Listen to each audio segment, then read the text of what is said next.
Magandang araw mga kaibigan. Gusto kong i-share sa inyo ang isang video na kung saan inilalahad ang family history ni Tatay Digong. Napakaganda ang pagkagawa nito, well researched. Saan siya pinanganak, saan siya nag-aral, sino-sino ang kanyang mga magulang, hanggang napasok siya sa politika, hanggang naging presidente na tinatawag natin ngayong Tatay Digong. Okay. So, ito, Philippine Shocking History. Pakinggan natin ang kanilang video. Noong ika-28 ng Marso, 1945 sa Maasin, Southern Leyte. Dalawa sa 5 magkakapatid.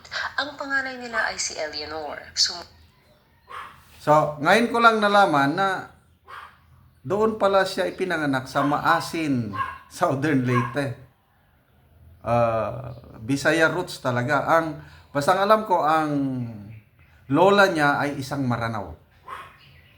Yung Roa, Maranao yun. Kaya may dugong Muslim. Tapos mayroon siyang Chinese ancestry. Parang great-great-grandmother galing sa China. So, taga Maasin, Southern Leyte pala si Tatay Digong. Doon siya naipanganak. Sumunod si Rodrigo, Emmanuel, Benjamin, at Jocelyn. Ang kanilang ama ay si Vicente Gonzales Duterte, isang abogado mula sa... Okay, pangalawa siya sa 5 magkakapatid. Tapos ang tatay niya, Vicente Duterte, abogado. Pamilya talaga pala sila ng abogado. Cebu na may ninuno galing Iloilo. Gumraduate siya ng law taong 1939 sa Southern Institute o kilala na ngayon bilang University of Southern Philippines. Sa parehong taon ay nakapasa siya sa bar exam at nag-practice ng kanyang abogasya hanggang pumutok ang World War II sa Pilipinas noong 1941. Sa panahon ng giyera ay nakibahagi siya sa pagsasaka at nakibahagi sa kilusan ng paglaban. Tapos ng liberasyon ng Pilipinas mula sa mga mananakop na po noong World War II at kalaunang liberasyon mula sa mga Amerikano, ay agad na itinalaga Pangulong Sergio Osmeña bilang mayor ng Danao, Cebu si Vicente Duterte noong Abril 1945. Hinawakan niya ang posisyong ito hanggang Enero 1946. Taong 1949, lumipat ang buong pamilya ni Vicente Duterte sa Davao, kung saan muli siyang nag-practice bilang... So 1949 na lumipat ang pamilya Duterte sa Davao. So, ganun pala ang history ng pamilya nila. Naging mayor sa Danau City ang kanyang tatay. So, paglipat sa Davao, ayun, naging practicing lawyer ang kanyang tatay. Bilang abogado, taong 1952, itinalaga siya bilang secretary ng Provincial Board ng Davao at pagdating ng 1958 ay pinalitan niya sa pagkagobernador ng Davao ang pinsan niyang si Alejandro D. Almendras nang iangat ito ni dating Pangulong Carlos P. Garcia bilang cabinet member. Taong 1959, tumakbo sa pagkagobernador si Vicente Duterte, nanalo at nagsilbi hanggang 1965. Sa panahon ng kanyang pamumuno ay nakilala siya bilang road building governor dahil karamihan ng kanyang proyekto ay pagpapagawa ng mga kalsada at tulay. Grabe pala, no? Yung pinagmanahan ni Tatay Digong, yung build niya. Kinopya pala niya sa kanyang tatay. Road building governor. Wow! No wonder. Ako ang isa sa mga hindi ko makalimutan na nagawa ni PRRD noong panahon niya is yung pagpapagawa ng mga kalsada. May farm kami sa Bukidnon for a very long time. Naghirap kami, ang hirap ng daanan. Halos hindi kami makapasyal sa aming farm dahil sira-sira ang kalsada. Lubak-lubak. Pag upo ni PRRD yon, simentado na lahat. Kaya yon ang hindi ko makalimutan na nagawa ni PRRD. Pagpapatayo ng kalsada, mana pala siya sa kanyang tatay. na naging daan upang bumilis ang pag-unlad ng Davao bilang commercial out-trade center ng Mindanao. Binabanggit din siya bilang isa sa mga outstanding governors sa Pilipinas. Bilang gobernador ay inangkop niya ang pagbabago na nararapat base sa kinakailangan ng kanyang mga nasasakupan. Naging masipag at dedikado sa kanyang mga pagsisilbi si Vicente Duterte na madalas ay nagtatrabaho pa rin kahit lampas na sa oras ng trabaho. Bukod dito ay nananatili din daw siyang mapagkumbaba, simple at hindi mapagpanggap. Mga katangiang Like father, like son. Pala ito, Vicente Duterte at Rudy Duterte. Masipag magtrabaho, kahit gabi, tatrabaho, mapakumbaba. Galing ng kanilang family history. Nakakabilib. Salamat dito sa Philippine Shocking History Channel. nagbigay sa kanya ng napakaraming taga-suporta at kaibigan, kaya marahil ay hindi pa siya natatalo sa eleksyon. Noong 1965, habang nagsisilbi bilang gobernador, ay itinalaga siya ni dating Pangulong Ferdinand Marcos Sr. bilang Secretary of the Department of General Services. Sa kanyang panibagong posisyon ay agad niyang pinagtuunan ng pansin ang mga malalaking proyekto at nagpasimula ng reforma. Tila hati naman ang opinyon ng mga tao kung ang pamilya Duterte ba ay kaalyansa ng mga Marcos o kalaban. Ayon sa statement ni dating Pangulong Rodrigo Duterte.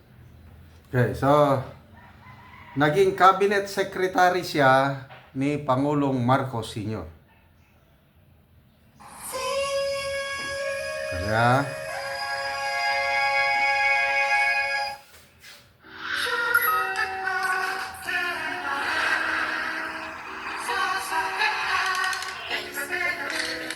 Duterte noong October 2016. My father was a cabinet member of President Marcos during the first term of his presidency. My father was one of the two who stood by Marcos in his darkest hours. Everybody was shifting to the liberal at that time, kay Diosdado Macapagal, and it was only Ebarle and my father who stood by Marcos. Dahil sa galing ng pamamalakad ni Vicente Duterte sa nooy hindi pa nahahating Davao, ay 2 beses siyang inalok ng study travel grant para sa bansang Thailand at Israel upang aralin ang pag-unlad ng komunidad doon. Isang bagay na dahil sa kanyang paninindigan at prinsipyo ay kanyang tinanggihan dahil miyembro siya noon ng oposisyon ng Nationalista Party o NP. Ayon sa isang article ni Miguel Paulo Reyes na pinamagatang The Duterte-Marcos Connection, taong 1964 ay lumipat sa Nationalista Party ang nooy Senate President pa lamang na si Marcos Sr. matapos na maging klaro sa kanyang hindi tutuparin ni dating Pangulong Diosdado Macapagal ang kanyang pangakong gawin siyang standard bearer ng Liberal Party pagdating ng 1965. Taong 1964 at 1965 daw ay panahon na naglilipatan ang mga taga-NP papuntang LP dahil nasa rurok ito ng kalakasan noon. Taong 1967, nilagdaan ni Pangulong Marcos Sr. ang Republic Act No. 4867 na siyang naghahati sa lalawigan ng Davao sa 3, ang Davao del Norte, Davao del Sur at Davao Oriental. Sa taong ito din tumakbo bilang congressman si Vicente Duterte para sa Davao del Sur kalaban ang 2 pang miyembro din ng NP. Ngunit tumakbo siya bilang independent candidate at natalo. Ito ang una niyang pagkatalo sa eleksyon. Ang nanalo noong eleksyon na iyon ay si Artemio Al Loyola, opisyal na miyembro ng NP at long-time member ng Davao Press Club. Sa panahong ito, sinasabi ayon sa Vera Files na natalo umano si Vicente Duterte dahil hindi siya sinuportahan ng sarili niyang pinsan na si Almendras at maging ni Marcos Sr. Ngunit bakit nga ba hindi siya sinuportahan ng sariling pinsan? Sinisisi daw nito ang may bahay ni Vicente sa lihim na pakikipag-ugnayan nito sa kanyang karibal sa politika. Sa pahayag ng panganay na anak ni Vicente na si Eleanor Baby Duterte, sa eyewitness ay hindi daw naging maayos ang pag-alis ng kanyang ama sa gabinete ni Marcos Sr. dahil nagsawa na daw ito sa korupsyon na kanyang nasasaksihan sa Malacanang sa ilalim ng pamumuno ni Marcos. Bumalik sa pagpapractice ng ngayon ko lang yan nalaman na umalis sa gabinete ng Marcos Sr. itong tatay ni PRRD dahil sa corruption. Buwan pala, kala natin, ito nga yung mga bago lang nating nalalaman. So anong ginawa ng tatay, ginagawa na rin ng anak ngayon. So nakakalungkot. But anyway,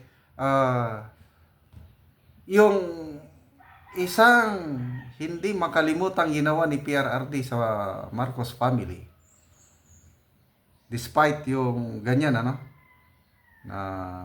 yung pagpapalibing. Kasi ako, personally, gustong gusto ko mailibing si Pangulong Marcos Sr. sa libingan ng mga bayani. Pagkatapos nun, wala na, kinalimutan na. Bago lang yung ika-8th anniversary, yung paglibing kay Pangulong Marcos Sr. sa libingan ng mga bayan, November 8. Kalimutan na. Anong ginagawa? Puros na panggigipit sa mga Duterte.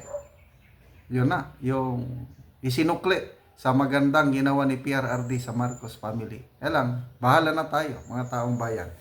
So, yun po, ang konting history. Medyo mahaba itong vlog na ito. Yung link ng video ito, ilagay ko sa description box. Panoorin nyo na lang ng bago at mag-subscribe na rin tayo dito sa Philippine Shocking History.